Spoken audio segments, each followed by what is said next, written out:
राम देव भगवान, अल्लाह खुदा, ईश आदि नाम एक ही शक्ति के हैं। वो कैसा है, कहां है, कैसे मिलता है, किसने देखा है? ये प्रश्नवाचक चिन्ह पूर्ण रूप से हटाने के लिए अवश्य सुनिए जगत गुरु तत्वदर्शी संत रामपाल जी महाराज के अमृत वचन, सर्व पवित्र धर्मों के पवित्र शास्त्रों के आधार पर। सत साहिब दर्शकों कहते हैं, अगर किसी व्यक्ति को बुरी लत लग जाए तो उसका जीवन तो बर्बाद होता ही है, साथ ही साथ उसके परिजनों पर जो उसका प्रभाव देखने को मिलता है वो वास्तव में दयनीय और दुखमय है। कुछ ऐसी ही अनसुनी दुखद सी दास्तां रही है कीर्ति शर्मा जी की, जो पेशे से शिक्षिका हैं और मुंबई महाराष्ट्र की रहने वाली हैं। कीर्ति जी पूजा अर्चना तो कर रही थी, पर सही साधना न होने के कारण इन्हें कोई लाभ नहीं मिल रहा था। इनके घर की स्थिति बहुत खराब हो चुकी थी, जिसे सुनकर आपकी भी आंखें नम हो जाएंगी। इनके पति बुरी आदतों से इतने घिर चुके थे कि अपना सब कुछ लुटा दिया। जुए की लत ने इनका घर-बार और हर खुशी छीन ली, यहां तक कि इनके पास दूध लेने तक के लिए भी पैसे नहीं हुआ करते थे। इतनी दुखद परिस्थिति थी कि जिसे साझा करते हुए कीर्ति जी की आंखों से आंसू नहीं रुके। इन सब कठिनाइयों में कहते हैं भगवान ही एकमात्र सहारा होता है। वहीं भगवान भी कीर्ति जी के जीवन का सहारा बन गए। पूर्ण परमात्मा के स्वरूप तत्वदर्शी संत रामपाल जी महाराज जी से नाम उपदेश ग्रहण करने के बाद इनके पति की जुए की लत भी छूट गई, आर्थिक स्थिति ठीक हुई, शारीरिक लाभ मिले और सही भक्ति साधना मिली। संत जी की कृपा से इन्हें ऐसे अद्भुत लाभ मिले हैं जिनका गुणगान करते हुए आज कीर्ति जी थकती नहीं हैं। सुनिए कैसे इन्होंने अपने जीवन के दुखों से निजात पाई और इनके घर में खुशियों की बौछार आई। जी नमस्कार। नमस्ते। क्या नाम है जी आपका? कीर्ति शर्मा। जी कहाँ से आए हैं आप? मैं महाराष्ट्र मुंबई से हूँ और मैं टीचिंग लाइन में हूँ। संत रामपाल जी महाराज से कब जुड़े आप? संत रामपाल जी महाराज से मैं 9 फरवरी 2017 को जुड़ी हूँ। यदि आपसे कारण पूछा जाए कि आपने संत रामपाल जी महाराज से नाम दीक्षा क्यों ली, तो क्या कहना चाहेंगी आप? एक्चुअली हम बहुत ही प्रॉब्लम में थे और इसके पहले प्रॉब्लम में थे, मतलब जैसे जो भी मनुष्य प्रॉब्लम में रहता है धरती पर, वो सबसे पहले और कुछ वो नहीं है, सल्यूशन नहीं है तो हम भगवान के पास जाते हैं। उसी तरह हम भी जो दुनिया में जो अभी तक चली आ रही है प्रथा, मूर्ति पूजा वगैरह है, हम वही कर रहे थे, मगर उन चीज़ों से हमें कुछ भी सल्यूशन नहीं मिला। यहाँ तक कि जितनी पूजा कर रहे थे उतना ही हम खड्डे में जा रहे थे, अगर ऐसे कहा जाए तो बहुत, मतलब हमारे पास कोई चारा ही नहीं था। और तभी ऐसा हो गया जैसे संत रामपाल जी महाराज ने ही हमें बताया है कि बेटा तू मेरी राह पे आ जाओ। हम आपसे ये भी पूछना चाहेंगे कि आपको परेशानियां क्या थी? संत रामपाल जी महाराज के शरण में आने की आखिर आपको जरूरत क्यों आन पड़ी? ऐसी क्या परिस्थितियां हुई कि आपको संत रामपाल जी महाराज से नाम दीक्षा लेनी पड़ी? मेरे जो भगत जी हैं, मेरे हस्बैंड हैं, उनको बहुत ही बुरी आदत थी जुआ खेलने की। वो खुद रिग लाइन पे हैं, लाख, सवा लाख, 1.5 लाख तक कमा लेते हैं। मैं खुद टीचर हूँ, मेरी इनकम घर पे आती है। उसके बावजूद हमारा 2 बेडरूम हॉल किचन का फ्लैट, प्लस मेरे पास जो भी गहने वगैरह जो मटेरियल वर्ल्ड कहते हैं वो सभी था हमारे पास। और इनकी इसी बुरी आदत की वजह से हमने सब कुछ खो दिया है। आज हम रेंट के फ्लैट पे रह रहे हैं और तब भी इनकी पेमेंट अच्छी है, मेरी पेमेंट अच्छी है, तब भी हम अच्छे से गुजारा कर सकते हैं रेंट के फ्लैट पे, तब भी हमारे पास पैसे नहीं बचते हैं। जैसे आते हैं वैसे ही चले जाते हैं। मेरे भगत जी को, हस्बैंड को पता भी चलता था कि मैं कहाँ जा रहा हूँ, मैं क्या कर रहा हूँ, तब भी पता नहीं किस प्रकार का उनमें खिंचाव था कि उस काल की दुनिया में, जो मैं कह रही हूँ, जो मैंने अभी यहाँ पे सीखा है, उस काल की दुनिया में वो कैसे खींचे चले जाते थे। उन्होंने मेरी कसम ली, मेरे बच्चे की कसम ली, मगर कुछ फ़ायदा नहीं था। मगर जब से, जिस दिन से हमने 9 तारीख से जो नामदान लिया है, 10वें दिन से मेरे भगत जी ये बोल रहे कि कीर्ति मुझे वहाँ पे जाने की इच्छा भी नहीं होती है, वहीं लॉटरी खेलने के लिए। हमारे पास दूध लेने के लिए भी पैसे नहीं थे। आज इसी चीज़ को 6 महीने हो गए और मेरे हस्बैंड वहाँ पे जाने का नाम तो छोड़ दो, अब उस गली से भी गुजर जाते हैं ना तो बोलते कि अब जैसे नफरत सी होने लगी है मुझे उस चीज़ से। तो इतना बड़ा हमने सिर्फ 6 महीने में इतना बड़ा ड्रास्टिक चेंज संत रामपाल जी महाराज की वजह से ही देखा है।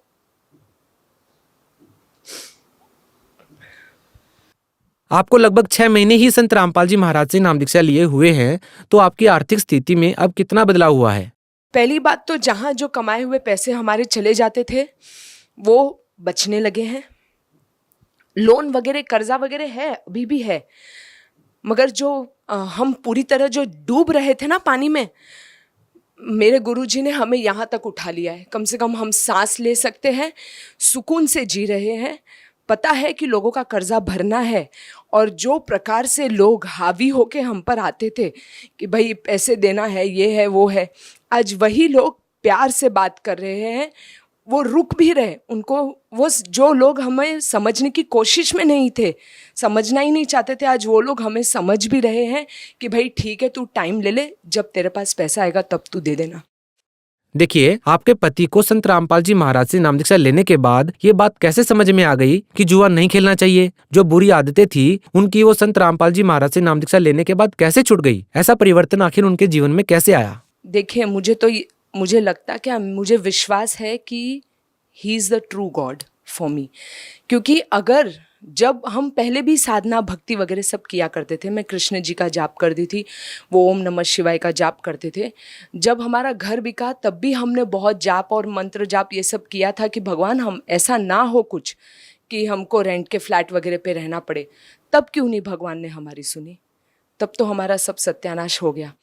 और रामपाल जी महाराज के पास आने के बाद से इतना सुकून, मतलब जो भी कर्जा वगैरह है वो धीरे धीरे ख़त्म हो रहा है, मन को सुकून मिल रहा है। टेंशन मुसीबतें आती मगर कैसे निकल जाती है पता ही नहीं चलता है, बड़ी आसानी से हंसते खेलते।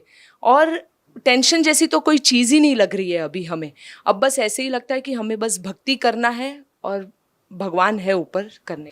जब हमने उनका नाम ग्रहण किया और उसे जाप मंत्र जो भी उन्होंने दिया है संत रामपाल जी महाराज ने, उसको जब हमने जपना वगैरह शुरू किया था, तब हमने खुद एक्सपीरियंस किया कि हमारी आर्थिक स्थिति में भी लाभ हो रहा है।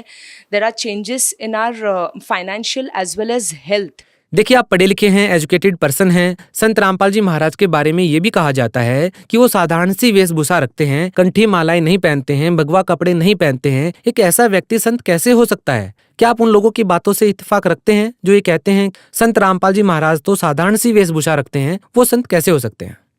डेफिनेटली संत होना ज़रूरी नहीं है कि भगवा कपड़ा पहन लेना है, माला वगैरह कर ले लेनी है। संत इंसान मन से होता है, विचारों से संत होता है, दूसरों के प्रति उनकी क्या भावना है उससे संत होता है।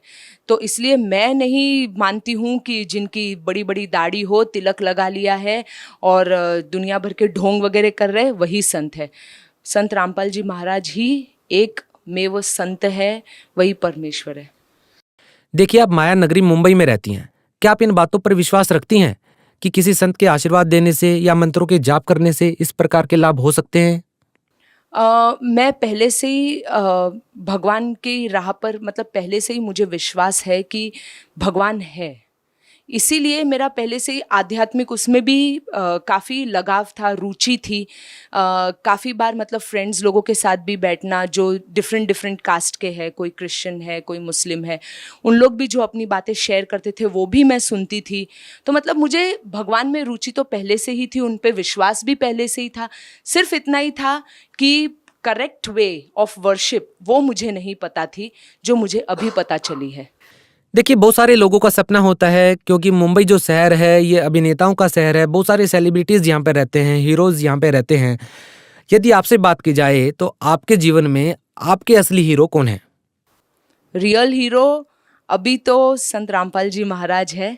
और जिन अभिनेताओं की आप बात कर रहे हैं वो उनका प्रोफेशन है, वो कमाने के लिए कर रहे हैं, लोगों को एंटरटेन कर रहे हैं और उनके घर तो भरे जा रहे हैं। बाकी लोगों के दुख से उनको क्या मतलब है।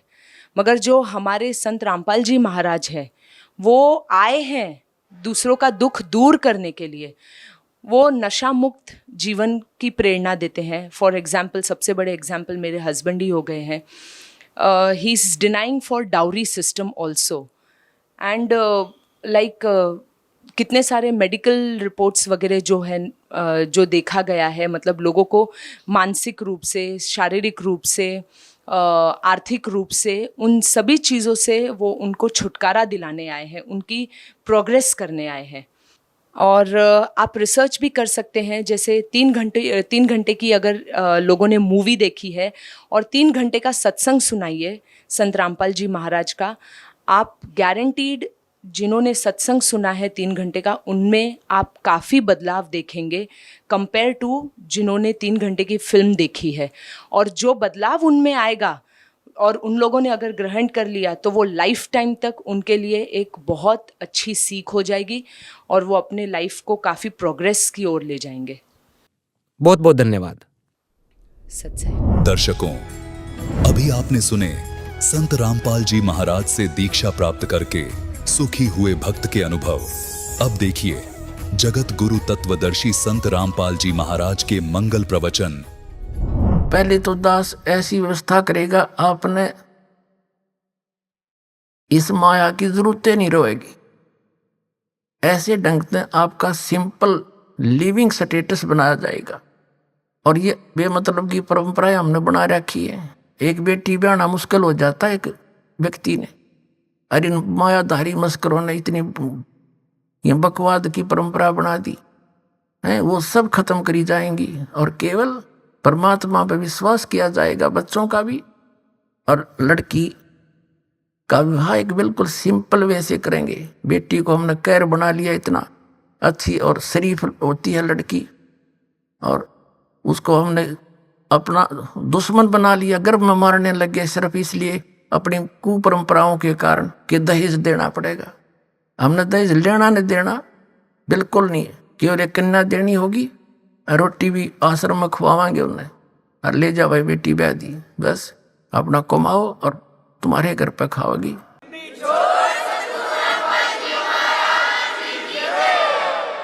तो 90% हमारे सिर का वजन हट जाएगा जब हम इन बकवादियां न छोड़ देंगे, जिसके लिए हम दिन रात नहीं पढ़ते और वो पूरी होती नहीं, कर्म नरे बिगड़ जा।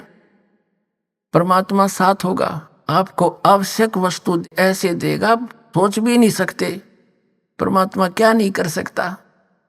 आपको अभी तक भगवान की महिमा सुनी है, आपने बरती नहीं है। यहाँ आप उस परमात्मा के गुणों को प्रयोग करा करोगे और दांता तला उंगली दबाओगे, भगवान सचमुच आज भी ऐसा कर रहा है। क्या भगवान के गुण बदल जाते हैं? हमें उससे मिलने का जो राहत की विधि है वो नहीं प्राप्त हुई, जिस कारण से हम नास्तिक होते जा रहे हैं, साधना भी करते हैं, दुख नु का नु, फिर क्या फायदा उस भक्ति का। तो इस प्रकार जो अब दास आपको ज्ञान सुना रहा है, ये ज्ञान एक ऐसा समझ लो जैसे रेग मार लगा जा रहा है, रेग मार के और उस पुराने पेंट को उतार के पेंटर और फिर ओरिजिनल पेंट करा करे। तो दास आपके अंदर जो जमा है वो अज्ञान, उसको हटाने के लिए रह कर ये प्रमाण सुनाए दिखाए जा रहे, ताकि आप परिचित हो जाओ, लाल परखण योग्य हो जाओ। जब आपको परख आ जाएगी कि ये लाल है, ये भगवान है और ये साधना है, फिर दास आपको उस परमात्मा की वो अमरवाणी सुनाया करेगा, जिसको सुन सुनकर आपकी आंखों से आंसू टपका करेंगे। परमात्मा कहते हैं आत्म और परमात्मा एक के नूर जहूर, और बीच में झाई कर्म की ताते कहिए दूर। फिर क्या बताते हैं कि जैसे सूरज के आगे बदरा, ऐसे कर्म छयारे, और प्रेम की पवन करे चित मंजन, फिर जल के तेज नयारे। जैसे आत्मा और परमात्मा के बीच में ऐसे हमारे पाप कर्मों के बादल छाए हैं। जैसे बादल छाए हों और सूर्य दिन के 12 बजे हों और सूर्य दिखाई नहीं दे रहा, कहते हैं फिर हवा चलती है तेज, बादलों को फेंक देती है इधर उधर, और फिर सूर्य साफ दिखाई देता है। तो यहाँ बताते हैं कि जैसे सूरज के आगे बदरा, ऐसे कर्म छयारे, और प्रेम की पवन फिर करे चित मंजन जल के तेज नयारे। फिर दिखा भगवान न्यू का न्यू, तुम्हारी अंतःकरण में मलिनता घनी आगी पाप कर्मों की। और ये मंत्र आपको ज्ञान दिया जाएगा, सत भक्ति दिखाई जाएगी, सुनाई जाएगी, तो फिर आपकी आत्मा रोया करेगी इन परमात्मा के वचनों को सुन सुन के, क्योंकि आत्मा भटक रही है उसके लिए और वो भटक रहा हमारे लिए। कबीर साहब कहते हैं मैं रोवत हूं सृष्टि को पर सृष्टि रोवे मोहे। गरीबदास इस योग को समझ नहीं सकता कोई। हम तो उस भगवान को ढूंढ रहे हैं, हमें सुख हो, हमारे घर में बचाव हो, बाल बच्चों का बचाव हो, और हमें आवश्यक वस्तुएं उपलब्ध हों जिनकी हमें रिक्वायरमेंट है, और मोक्ष हो। फिर हम जाते हैं इधर उधर भटक रहे हैं। तो जिनके पास कख नहीं वहां हम सेट होकर बैठ गए। और दास इतने दिन तक शोर मचा रहा है, तुम गलत जा रहे हो, तुम्हारा जीवन नाश हो रहा है, मुझे नो कहो तो निंदा करता है। तुमने निंदा की परिभाषा का ना पता, फिर जब यह निंदा है साची कहने की, तो यह निंदा तो दास पर छूट है कोई नहीं, पर यह निंदा नहीं है, एक महापरोपकार है। जब मैं कैसे चुप रह सकता हूं, मुझे पता लग गया तुम्हारा जीवन नाश हो रहा है। मनुष्य जीवन को बालकों का खेल है मिलना। अब क्या बताते हैं परमात्मा कि काल ने कहा था कि चौथे युग में जीव आप कितने ले जाना, कल युग में 3 युगों में जीव थोड़े ले जाना। तब धर्मदास जी से बात हुई थी। धर्मदास जी को परमात्मा ने बताया था कि धर्मदास जी ने कहा था भगवान मेरे तो काल का दूत पैदा हो गया नारायण दास, ये आपने क्लियर कर दिया, तो मेरा तो काल का वंश चल पड़ा। हे परमात्मा अब मैं तो मर गया, कति कलेजा पकड़ के बैठ जाता, क्यों वैस था, नरमात्मा का था, अब क्या होगा मेरा। तो भगवान ने कहा था कबीर जी ने, चिंता ना करे, तेरा 42 पीढ़ी तक वंश चलेगा। ने बोला जी इस काल का वंश चलेगा, ये तो ना चल रहा था अच्छा भगवान ने, इस नारायण दास का तो ना चले तो अच्छा, बताइए तो काल का दूत है ये। तो परमात्मा ने कहा ये नहीं, तेरे को एक और अच्छी आत्मा में अपने कोटे तो दूंगा। अब 86 साल की उम्र लिख रखी है उनके इतिहास में। यहाँ के जब चूड़ामणि जी का जन्म हुआ, धर्मदास जी की 86 वर्ष की उम्र हो रही थी। ये देखिएगा एक पुस्तक है,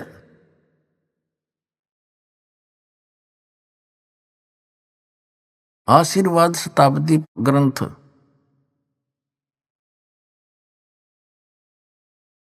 ये देखो सतनाम कितना बुढ़ा लिख रखा है, कितने अच्छे ढंग से, कख नहीं पता है सतनाम का, ये दामा खेड़ा वालों का है। ये देखिए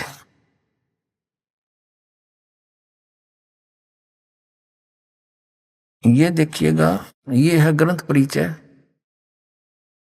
ग्रंथ का नाम आशीर्वाद शताब्दी ग्रंथ। संरक्षक है पंत श्री हजूर प्रकाश मुनि नाम साहिब, जो वर्तमान में आचार्य कबीर पंथ दामा खेड़ा जिला रायपुर छत्तीसगढ़। प्रकाशक हैं श्री सतगुरु कबीर धर्मदास साहेब वंशावली प्रतिनिधि सभा कबीर धर्मनगर दामा खेड़ा रायपुर छत्तीसगढ़। सौजन्य से अपने गुरुदेव पूजनीय महंत श्री पुरुषोत्तम दास जी साहेब, दादा श्री किशन लाल जी, दादी श्रीमती रूपा देवी आदि आदि। लेख किसका है? पंत श्री गंध मुनि नाम साहेब, डॉक्टर पार्शनाथ श्री महेंद्र सिंह वर्मा। प्रवचन है पंत श्री प्रकाश मुनि साहेब।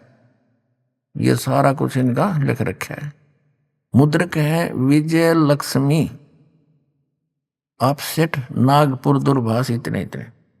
और ये है वर्तमान में दामा खेड़ा के अंदर प्रकाश मुनि नाम के कबीर धर्मनगर दामा खेड़ा शताब्दी वर्ष पर शुभकामनाएं। ये श्री प्रकाश मुनि जी महाराज है। ये सन 2004 में इन्होंने कोई ये छापे हैं। अब इसमें क्या लिखा है ये देखिएगा। इधर तो इसमें धनी धर्मदास जी बैठे हैं, इनका फोटो लगा रखा है। यहां इन्होंने प्रमाण दिया है धनी धर्मदास जी साहेब सतगुरु कबीर साहेब के अनन्य भक्त एवं परम शिष्य धनी धर्मदास साहिब जी कबीर पंथ के आधार शिला हैं। धनी धर्मदास जी साहिब के माध्यम से ही सतगुरु का अखंड ज्ञान और अथाह अनुभव सर्वसुलभ हो पाया।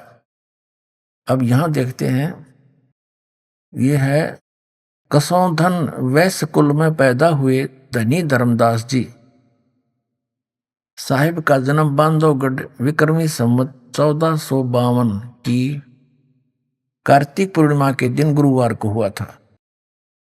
संवत 1452, और इसमें से 57 कम कर दे,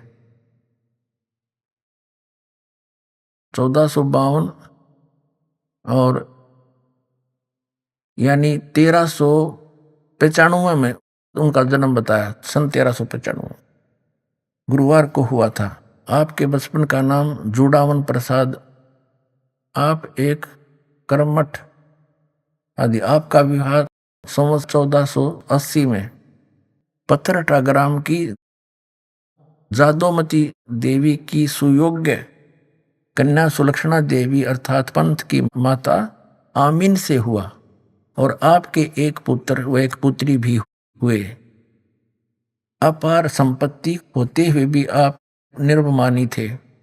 संवत 1518 में व्यापार व तीर्थाटन के दौरान मथुरा में सतगुरु से प्रथम भेंट ने आपको एहसास दिलाया कि आपके पास सब कुछ होते हुए भी आप नाम धन से खाली हैं।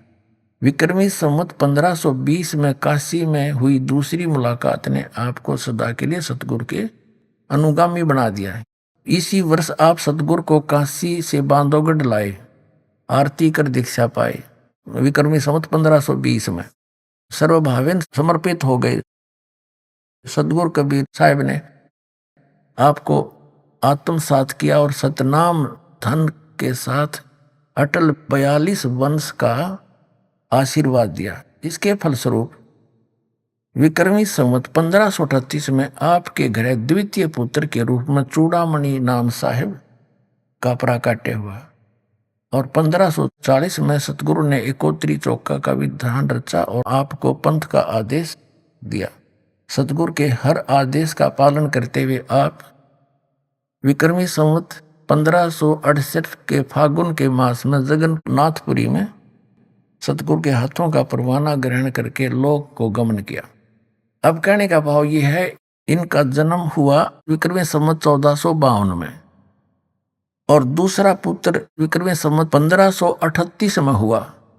1538, 48 वर्ष तो वो ले लो उधर से पहले वाले, और 38 ये जोड़ दो, 48 और 38 86 वर्ष हो गए। 86 वर्ष की उम्र होगी थी जब धर्मदास जी की उस समय परमात्मा ने कहा कि तू चिंता ना करे, मैंने तेरे को 42 पीढ़ी दे दी, तेरा वंश रहेगा, वंश 42 रहे, तेरा अंश रे। अब धर्मदास जी कहने लगे, हे भगवान, यूं तो काल का दूत नारायण दास, और 86 साल की उम्र मेरी, अब परमात्मा क्या होगा कि तेरा एक संतान होगी मेरे आशीर्वाद। अब या उसका गला उतरे नहीं, 86 साल की उम्र होगी, अरे अब संतान होगी, ना भी नहीं करे और यश भी नहीं करे। परमात्मा अंतर्यामी थे कि अब इसका विश्वास दृढ़ नहीं हुआ और वृद्ध गणा हो रहा, कदे मृत्यु को प्राप्त हो जाए, इसका इतना अठड़े कौन हो रहा है।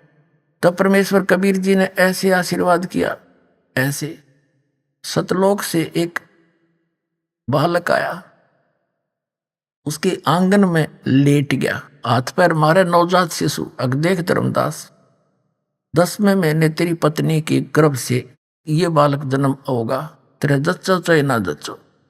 ने बोला जी जच जीवित है। जब इसी लीला देखी और फिर वो लड़का वापस, बच्चा वापस कर दिया, आत्मा गई।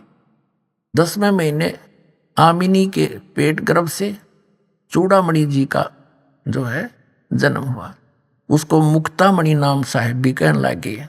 तो कबीर परमात्मा ने धर्मदास जी से कहा था कि भाई ये पहला मंत्र देना सिर्फ 5 नाम का। ये और मंत्र भी डिस्क्लोज ना करना। सतनाम ये 2 अक्षर का, और सार शब्द। धर्मदास मेरी लाख दुहाई, ये सार शब्द कहीं बाहर ना जाए। सार शब्द ये बाहर जो पढ़ी, या बिजली बीडी हंस नहीं तरही। अब धर्मदास तो पक्के थे, जो कह दिया सतगुरु ने आ फाइनल है। फिर परमात्मा कबीर जी ने उनके पुत्र चूड़ामणि से, जब वो छोटी उम्र के थे, तो उस समय उनसे कहा कि उनको आदेश दिया कि ले बेटा ये 5 नाम जाप करना, और आगे अपने उत्तराधिकारी को भी ये देना, और उसी को यही आदेश देना, ये नाम जाप करता रहे। ठीक है। फिर कबीर परमात्मा ने कहा, धर्मदास जब तेरी 6ठी पीढ़ी आओगी ना, तब ये 5 नाम भी समाप्त हो जाएंगे। काल वहां झपट्टा देगा, और मेरा वचन ना खाली जाई, ये मैं सच्ची कह रहा हूं। तो धर्मदास चिंतित हो गया कि हे परमात्मा, फिर ये मेरे बालक कैसे पार होंगे? वंश तो आपने दे दिए 42 पीढ़ी, तो ये बच्चे पार कैसे होंगे दाता? तब वो बहुत चिंतित हो गया। तब परमेश्वर ने कहा कि इस काल ने कहा था मैं 12 पंथ चलाऊंगा नकली कबीर जी के नाम से। उन 12 पंथों में से जब 12वां पंथ चलेगा, गरीबदास का होगा। उस गरीबदास वाला पंथ जब चल चुका होगा, उस गरीबदास वाले पंथ से, यानी गरीबदास जी से मेरी महिमा की वाणी पुनः प्रकट होगी, और उसमें गरीबदास वाले पंथ में आगे चल के मैं ही आऊंगा। जब 5500 वर्ष बीत जाएंगे न कलयुग ने, उस समय आप देखना सब पंथों को खत्म करूंगा, सच्चा ज्ञान बताऊंगा, और सभी पंथों को खत्म करके एक पंथ चलाऊंगा, तो सारा विश्व नाम लेगा, सारे पार करूंगा उस समय के। तो तेरे वंश भी हो जाए बेटा, पार क्यों चिंता करता है? तब धर्मदास का दिल डटया। ने बोला, हे भगवान, आज तो ऐसे नेक आदमी हैं, पर अभी ना मान रहे आपकी बात ने। आप तो कह रहे हो कि आगे तो घोर कलयुग आएगा, तब कैसी बात बनेगी? तो परमात्मा ने कहा, यह चिंता छोड़ दे, ये मेरा काम है, और जो मैं आज बोल रहा हूं ना, यह बात है, ये उस समय सच्ची होगी कि पूरा संसार मेरी शरण में होगा, और मेरा ही ज्ञान पूरे विश्व में रह जाएगा। सारे बच्चे मुझे पहचानेंगे और मोक्ष प्राप्त करेंगे, जो नाम ले लेंगे सतनाम। तो जब सच्चा होगा, जब कलयुग 5500 वर्ष बीत जाएगा, तब तक तो ये निराधार दिखाई देगा।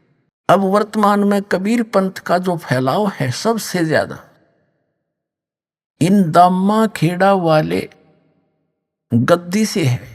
इन कहते 30,000 तक मेहनत बना रखे हैं, और वो आगे नाम देते हैं, और फिर वो साल में 2-3 ये प्रोग्राम करते हैं दामा खेड़ाले। वो सभी मेहनत आके और उनका पूजा चढ़ाते हैं। इन्हें तो रजवाड़े बना रखे हैं, जैसे एक सेंटर का राजा होता था, आगे छोटे छोटे राजा छोड़ दिए होते थे, और वो फिर सारे उसको टैक्स दिया करते थे। ये वो सांग जोड़े न के लेना देना किसी के मुख से कख नहीं पता इन दामा खेड़ा वालों का। अब दिखाता हूँ थोड़ी सी झलक इन दामा खेड़ा वालों का क्या ज्ञान था, ये कैसा भगवान को जाना इन्होंने। अपने आत्माओं, आपका सौभाग्य है। अब इस परमात्मा के पाने वाले काम को और इस सारे कार्यों को वही करेगा जो इससे परिचित हो जाएगा। जैसे हम छोटे छोटे थे, वैसे वर्तमान में भी ऐसा ही है, लेकिन पहले और ज्यादा कठिन काम था। इस दास का जन्म किसान परिवार में हुआ, और किसान जैसे दिसंबर और जनवरी का महीना, और ये हरियाणा और पंजाब का क्षेत्र, शीत लहर चले हैं, और ऊपर से छोटी मोटी बूंदों का भी जुगाड़ हो जाए कई बार। तो किसान जब गेहूं बीज देता है, रात्रि के समय नहर के पानी से उसके सिंचाई का नंबर फिक्स होता है। इतने बज के इतने मिनट पे आपको जल मिलेगा सिंचाई के लिए, और उस स्थान से आपने लेना पड़ेगा, वहां से काटना पड़ेगा, फिर अपने खेत में ले जाना पड़ेगा। तो वो सीमित समय होता है, घंटा आधा घंटे का। अगर उस समय किसान अपने मौके पर नहीं पहुंचा तो उसका सिंचाई हो नहीं खेत में, और उसके बालक भूखे मरे, फसल हो नहीं सकती। तो वो जिस समय हम रजाइयों में बढ़कर चारों तरफ से दाब के कमरे के अंदर सो रहे होते हैं। वो किसान क्योंकि वो परिचित है, यदि आज मैंने थोड़ा सा आलस कर दिया और सिंचाई नहीं की अपनी फसल की, मेरे बालक भूखे मर जाएंगे और मैं निर्धन हो जाऊंगा। तो वो परिचित है उस प्रोसेस से, वो तुरंत उठकर चल देता है, चाहे नमूनिया हो और चाहे कोई सांप काटे, कुछ भी हो, वो उस काम न करके छोड़ेगा और सफल हो जाता है। और वहां जाके कंबल को भी उतार के रख देता है, जब पानी में बढ़ के कस्सी से मिट्टी डालता अपने खेतों में पानी लगाने के लिए। तो पुण्यात्माओं, वो व्यक्ति इस काम को करेगा। इस यहाँ इतनी दूरदर्शी आ रही है पुण्यात्मा, कहाँ से 2,000 किलोमीटर से चल कर आगे, तो वही आएंगे यहाँ पर जो इसको समझ जाएंगे कि ये काम तो करना पड़ेगा, ना तो बिजली गिरगी, ये जीवन फिर मिला नहीं मनुष्य का, ये अवसर मिला नहीं, ऐसा संत नहीं मिला जो दास परमात्मा ने बना के भेज दिया, और यू ज्ञान मिला नहीं।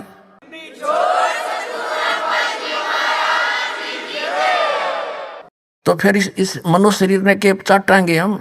ईसा एक गद्दारी साहब मनुष्य जिसने भक्ति नहीं करी, फिर वो सारा दिन लज्जा अंडाइयो, फिर अपने माया जोड़ने में लज्जा फिरता है। तो इस ज्ञान से जो ऐसे परिचित होगा, वो आओगा सिर दड़की बाजी लाके, और वह सफल होगा।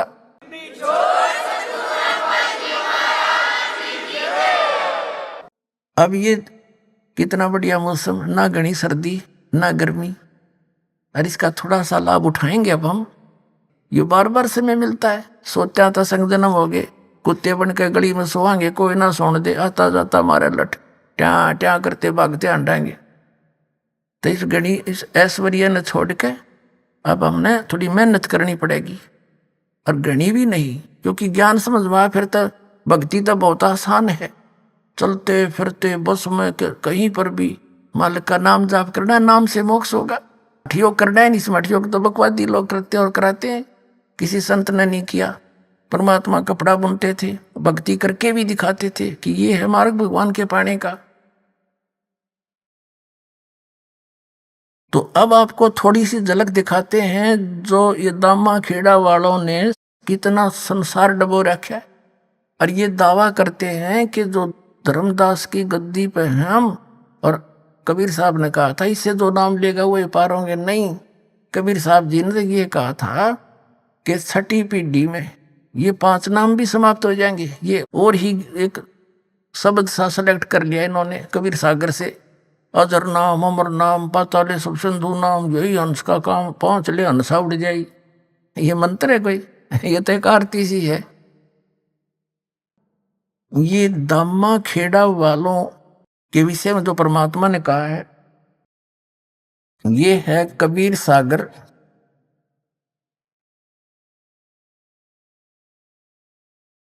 कबीर सागर संपूर्ण 11 भाग, खेमरा श्री कृष्णदास प्रकाशन बंबई से।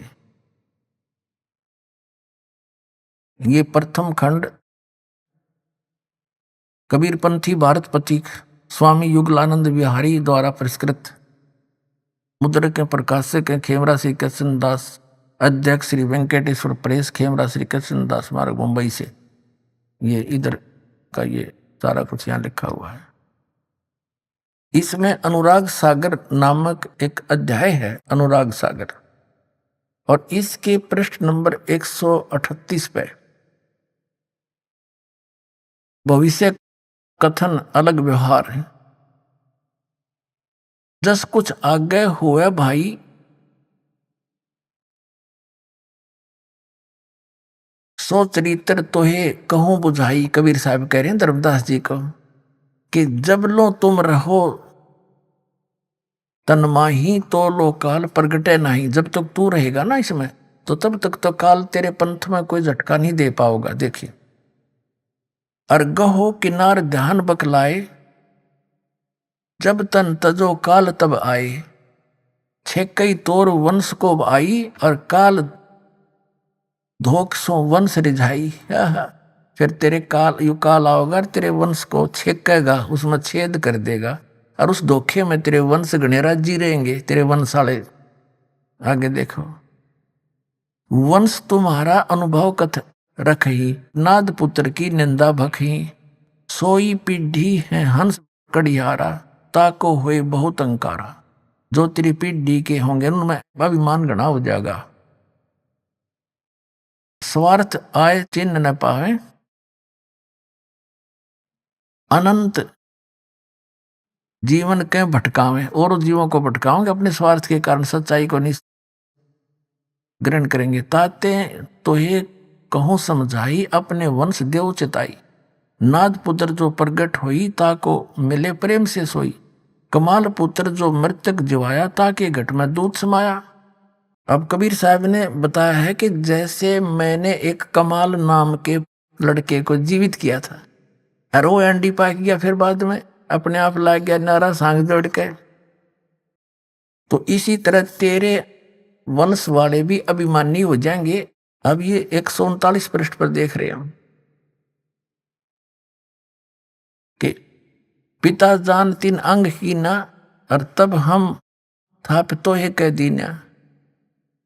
फिर ताते धर्म मानो सिखाई, नाम थाप सौंपो भाई। नाद पुत्र कह सौंपो सोई, पंथ उजागर जासो होई। नाद पुत्र यानी जो एक तो नाद का पुत्र होता है वचन का, एक बिंद का होता है। बिंद का वो होता है जो माता पिता से वंशज होते हैं उनके बच्चे, और एक नाद कहो चाहे वचन कहो। नाद का होता वचन से, जैसे आप जी हमारे बच्चे और बच्ची हो गए, बेटा बेटी, हम इस दास के वचन के बच्चे हो और शरीर के बच्चे अलग हैं। तो इसी प्रकार धर्मदास जी के जो बिंद के हैं वो तो है ये महंतर दामा खेड़ा वाले, और वचन के हैं उनसे हटकर, क्योंकि गरीबदास जी कबीर साहब का वचन का पुत्र था। फिर उनसे ही आगे चलते हुए हमारा जन्म हुआ, उसी पंथ में जन्म हुआ, माँ से जन्म अलग से हुआ, तो वो हैं नाद के। और यहाँ कबीर साहब कहते हैं इन बिंद वाला ने तो बैठाया सदा, ये नाद वालों से मेरा पंथ उजागर होया। अनुराग सागर 139 पृष्ठ पर हम पढ़ रहे हैं कबीर सागर का।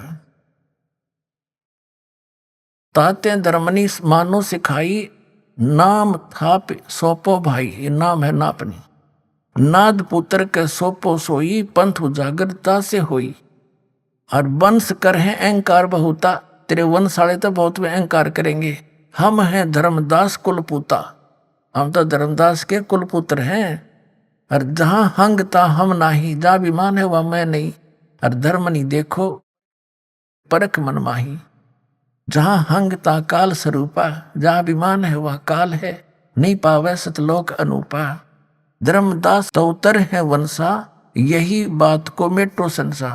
नाम भक्ति जो दृढ़ के धर ही, सुनो धर्मनी वो कैसे नीतर ही। रहनी रहे तो सब है उभारूं, और वचन गए तो तेरे 42 तारूं। और वचन गए सो वंश हमारा, बिना वचन नहीं उतरे पारा। चाहे तेरा बेटा हो चाहे तेरे वंश के हो, जिन्होंने हमारे सतनाम को नहीं ग्रहण किया वो पार नहीं हो सकते। आगे देखना यहाँ क्या बताया है अनुराग सागर की 140 पृष्ठ पर।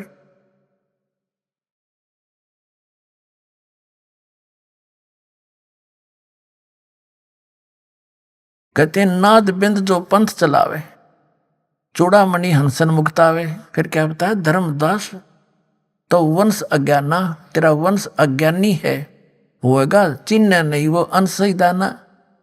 जस कुछ आगे हुए है भाई, सो चरित्र में कहूं बुझाई। कहते छठी पीढ़ी बिंद तू होई, तेरे बिंद का तेरे शरीर का जो तेरी पीढ़ी का जो छठी पीढ़ी आओगी, तो भूले वंश बिंदु तो सोई। और टकसारी से ले है पाना, टकसारी को ले है पाना। अस तो बिंद होए अज्ञाना, अस तेरे बिंद के तेरे ये परंपरा वाले ऐसे अज्ञानी हो जाएंगे, वो छठी पीढ़ी में ये बात बिगड़ेगी। चाल हमारा बस तुम झाड़े, टकसारी के मत सब मांडे। चौका तैसे करे बनाई जैसे जैसे। ये क्या बताया है कि छठी पीढ़ी में, छठी पीढ़ी बिंद तू होई, तेरा बिंद जो होगा भूले वंश और बिंदु तो सोई। टकसारी को ले है पाना, अस्तो बिंद होया ज्ञाना, वो टकसारी वाला नाम ले लेगा और ये असली नाम छोड़ देगा। अपने आत्माओं, धर्मदास जी इस बात से चिंतित हो गया क्या तो बात पकड़ेगी। और दिखाता हूं आपको, छठी पीढ़ी में क्या हुआ कि ये 5 नाम जो दास आपको देता है, 7 मंत्र वर्तमान में परमात्मा का आदेश है, कंप्लीट कोर्स देना है। प्रथम और लास्ट का नाम नहीं था उस समय, केवल बीच के नाम थे। और ये नाम है इन कमलों से आगे हमने निकलने के और यहाँ की सुख सुविधा प्राप्त होने की। तो ये इसलिए दिए थे कि इस पिछली पीढ़ी तक ये मनुष्य जन्म प्राप्त करते आ जाएंगे इस प्रथम मंत्र तक, और फिर इन सबको पार कर दूंगा। तो परमात्मा ने कहा कि छठी पीढ़ी में क्या हुआ, ये दास बताता है। छठी पीढ़ी का जो इनका महंत था, उसको अन्य व्यक्तियों ने, क्योंकि लोग कुछ समझदार से हो गए, पंथ का कुछ विकास घना हो गया इनके का, आम आदमी कहने लगा तुम बातें करते हो सतलोक और सचखंड सतपुरुष की, हर नाम देते हो इन देवताओं के 5, तो फिर ये क्या थारा पंथ हुआ। तो टकसारी कोई पंथ जो नकली पंथ था, कबीर पंथ, उसके कारण वो भ्रमित हो गया छठी पीढ़ी वाला महंत, उसने वो मंत्र त्याग दिए। सचमुच ये तो ऐसा ही है, उसकी अपनी अल्प बुद्धि ने सोचा और वो कबीर सागर से ले लिया उसने, अमर नाम अजर नाम पाताल सब सिंधु नाम, यही हंस का काम। और पूरे इस कबीर पंथ में इस दामा खेड़ा से संबंधित यो है नाम देते हैं, एक पूरी आरती सी सुनाते हैं। ये खाक नाम है, ये तो उस नाम की महिमा है। उस जो नाम आपको दिया जाएगा वो अजर है, वो अमर है, और उससे ही आपका मोक्ष होगा। अब एक पुस्तक है इनकी जो दामा खेड़ा के द्वारा प्रकाशित है, उसका नाम है सुमरण शरण गह 42 वंश, लेखक महंत श्री हरि सिंह राठौर, पृष्ठ 52 पर लिखा है, देखिएगा। उस पुस्तक की फोटोकॉपी हमने लगा रखी है, प्रमाण है पुस्तक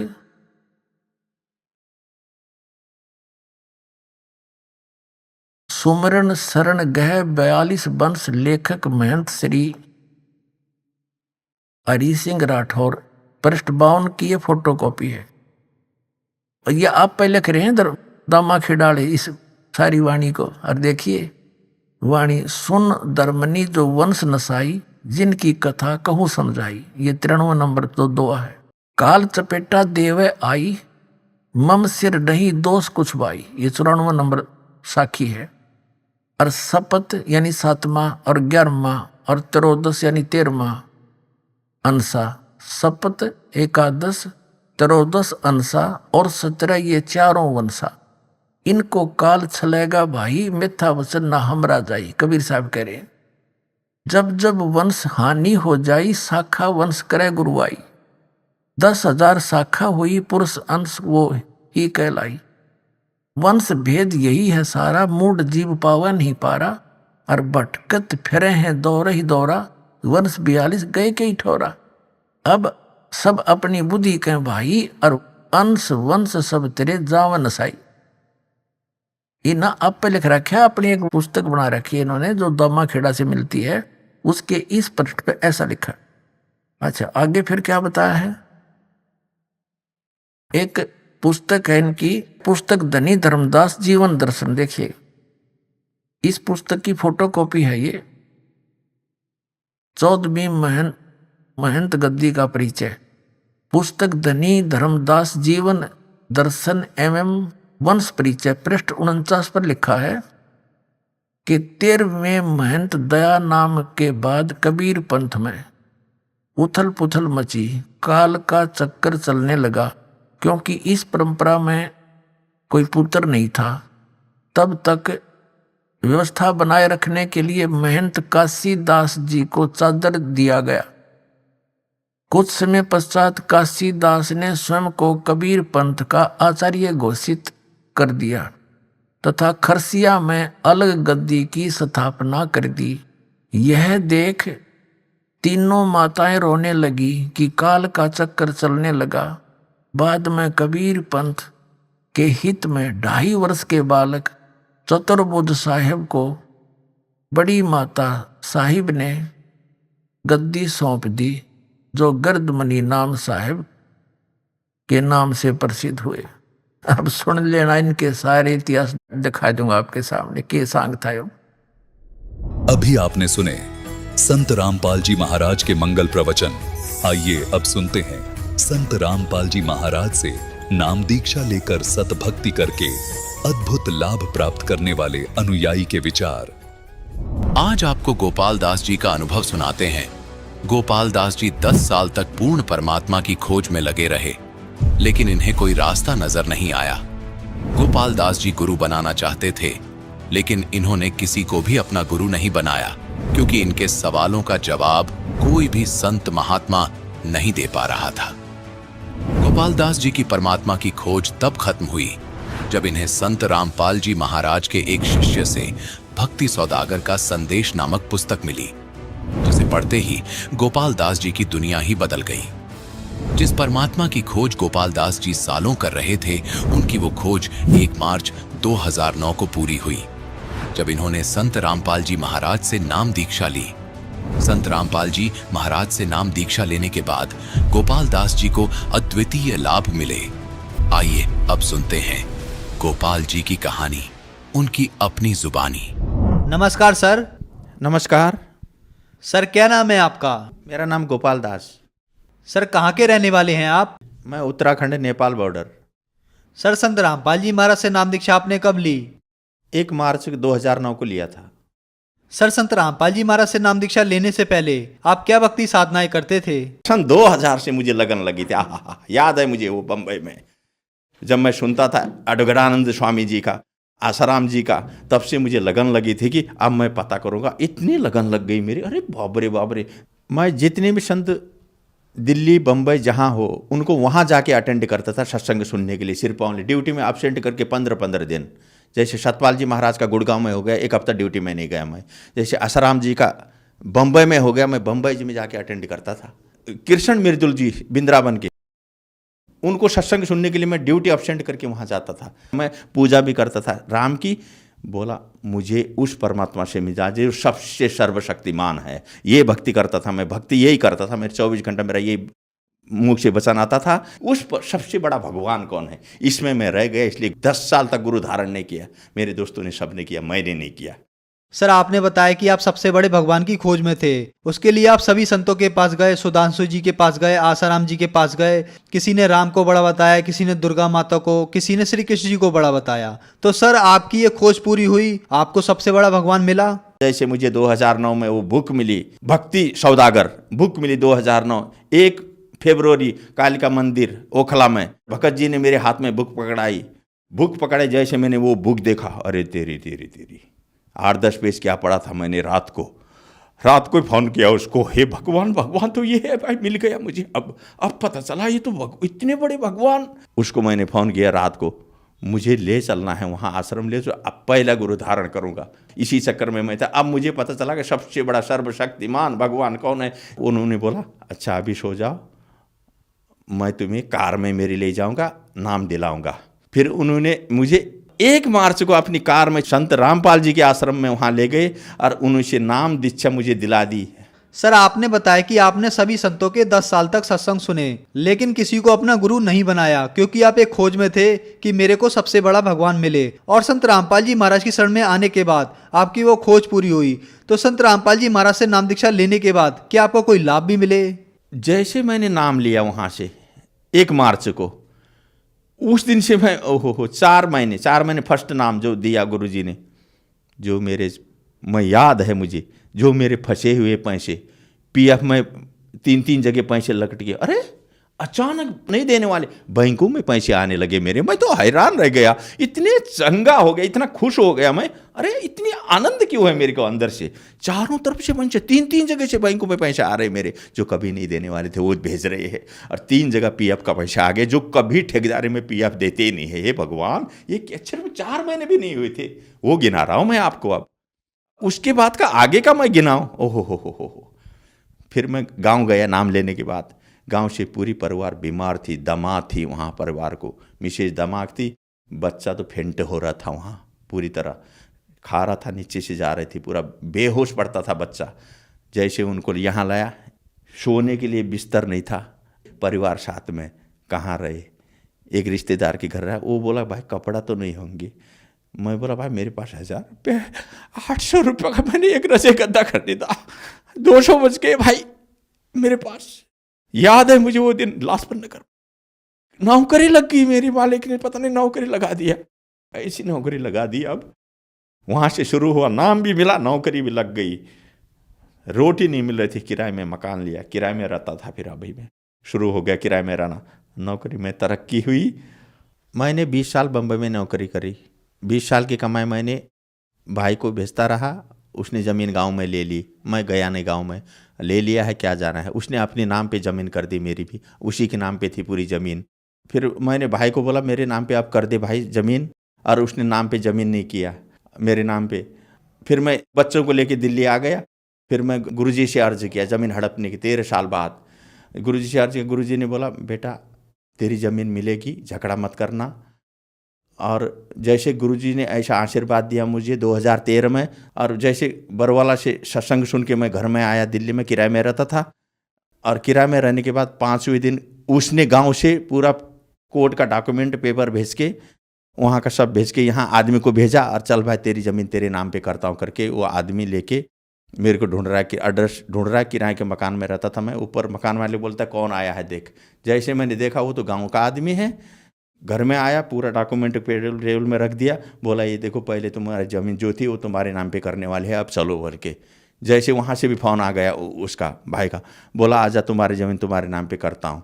ये हम अनहोनी हो गए, घर में बाल बच्चे, बीवी बड़ा खुश हो गई। जैसे मैं गया गांव में, उसको बोला चल फिर नाम पे कर दे। जैसे गए कोर्ट में, आहा वो देखते ही बनता है, पसीना पसीना हो गया वो पूरा। 80 लाख की मेरी ज़मीन, आज की नहीं 2013 की बात बता रहा हूँ, 80 लाख की उस टाइम पे वो ज़मीन। अरे 1 लाख तो मांग लेता, 2 लाख 5 लाख तो मांग लेता, पसीना पसीना हो गया कोर्ट में जब नाम में डाल रहा था। हालत खराब होगी उसकी, लेकिन बोल नहीं पा रहा है। मेरे मालिक की कृपा है भगवान, याद है मुझे वो बात। तब से मैं अब इतना विश्वास करता हूँ, इतना विश्वास करता हूँ कि बस तब से मैं लगा हूँ, पूरी तरह मालिक के शरणों में लगा हुआ हूँ। रामपाल जी की कृपा से ये सब बोलने के बाद 5वें दिन ये काम हुआ जो 13 वर्ष से नहीं हो रहा था ये काम।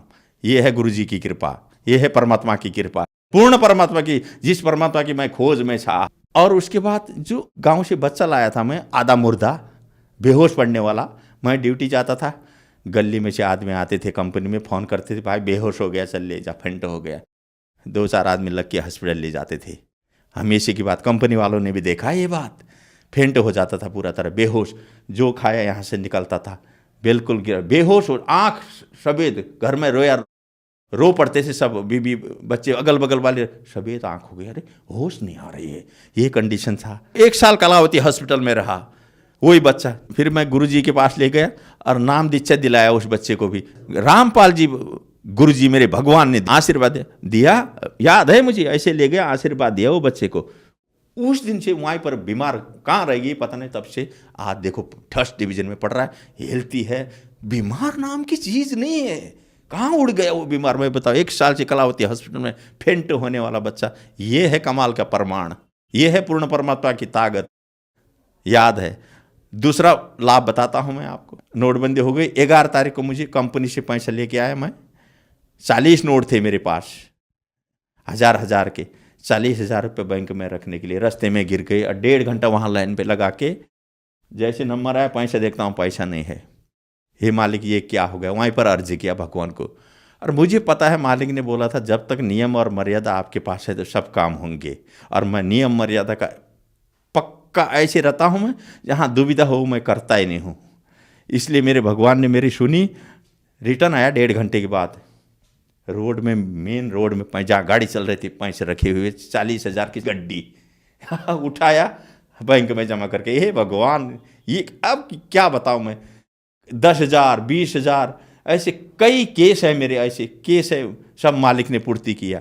सुख शांति। अब देखो मैं करोड़पति हूँ इस समय, जिसके पास 0 पैसा नहीं था। याद करो ये परमात्मा रामपाल जी की कृपा है भाई, ये पूर्ण परमात्मा कबीर साहब की, भगवान की कृपा है। ये देखो एक दिन मेरे कंपनी में 10,000 रुपये वहाँ गिर गए थे बाथरूम में। सफाई वालों को मिला, उनसे पूछा मैंने, नहीं मिला। बोला जैसे मैं घर में आके 1.5 घंटे बाद जो जगाया, जिसको पूछ रहा था वो नहीं बोलने वाले ने, जो जगाते टाइम फ़ोन आ गया, फ़ोन उठाया, बोला तुम्हारे पैसे भाई मिल गए हैं, ले जाओ। ये होती है परमात्मा की कृपा, कोई दिखा नहीं सकता है। 7,000 का मोबाइल सफदरजंग हॉस्पिटल में, पीपल के पेड़ के पास खाना खाया, फ़ोन उधर भूल गया। हे मालिक फ़ोन जाने दो 7,000 का। रो के, याद है वो दिन मुझे अभी, रो के मैंने बोला मैं असुर निकंदन आरती कैसे करूँ अब बताओ। ये इसमें मैं रह गया, मैं किस में करूँ आप बताओ। असुर निकंदन रमणी दोपहर को करनी थी मुझे। क्यों, मैंने जिंदगी भर एक भी चीज नहीं छोड़ा हूँ अभी तक, किसी कीमत पर रात दिन लगा के 3 टाइम की आरती जो जो आपने बताया वो मैं पूर्ण किया हूँ और पूर्ण करूँगा। ये मेरी छूट जाएगी अभी मालिक। फोन मेरा गायब हो गया, कंपनी में फोन है, कंपनी वालों ने मुझे फोन किया, दूसरा फोन में घर में किया, ये कांटेक्ट हो कि वो फोन मुझे 7,000 का दे के गया। क्यों दे के गया वो, अब बताओ ये क्या चीज है। ये पूर्ण परमात्मा की शक्ति, ये रामपाल जी गुरुदेव की शक्ति है। ये देख लो भाई, आंखों देखी प्रमाण बता रहा हूं मैं। और दूसरा लाभ, पत्नी की दिमाग की बीमारी पूरी तरह दिमाग की बीमारी, और 5 साल से दवा ESI में चल रही थी। सांस लगना, वो हो जाना, संत रामपाल जी की कृपा से नाम लेने के बाद खत्म हो गई बीमारी पूरी तरह। बीमारी अब देखो कहाँ गई बीमारी। सर, संत रामपाल जी महाराज से नाम दीक्षा लेने के बाद आपको बहुत सारे लाभ मिले, तो जो समाज आज आपको देख रहा है और वो भी किसी न किसी बीमारी से ग्रस्त है, तो क्या वो भी संत रामपाल जी महाराज से नाम दीक्षा लेने के बाद ठीक हो सकते हैं?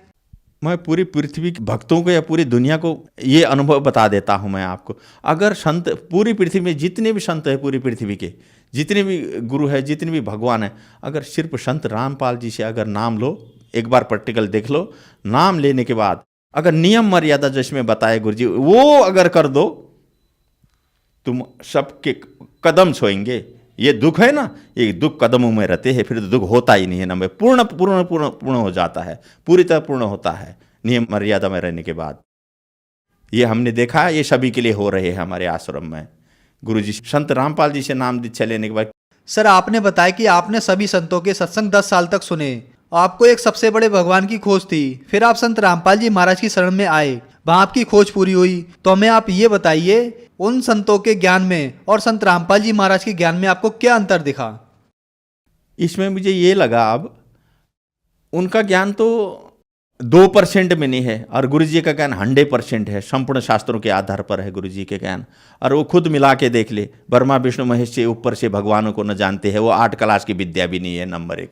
वो खुद जन्म मृत्यु के चक्कर में है वो भगवान। अब पूर्ण परमात्मा की बात तो बातें अलग हो गई, ऊपर के भगवान की बातें अलग है। अक्षर अक्षर परम अक्षर, ईश्वर परम ईश्वर को तो कोई जानता है नहीं पृथ्वी में। संत जो गीता में पढ़े हुए हैं, गीता में पूरा लिखा हुआ है, इन ग्रंथों में लिखी हुई चीज को भी नहीं समझ पा रहे। इन संतों से क्या, इनको तो अपने ग्रंथों का याद नहीं है, इनको ग्रंथों का जानकारी नहीं है। नंबर 1, गीता के बारे में किसी संत को पता नहीं है। बताओ, बड़े बड़े संतों को देख लो आप, बता नहीं सकता गीता के बारे में। संत रामपाल जी ही बता सकते हैं इन शास्त्रों के बारे में।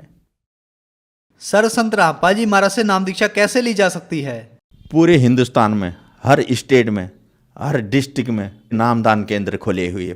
जो आदमी जिस स्टेट का जिस जगह का रहता है, वहाँ पूरा नामदान केंद्र में कांटेक्ट करो, संत रामपाल जी से नाम दीक्षा लो और अपना कल्याण कराओ। धन्यवाद सर। नमस्कार, सत साई।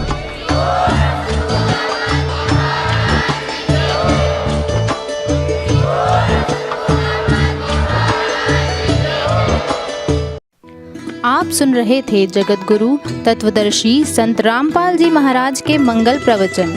अधिक जानकारी के लिए संपर्क करें।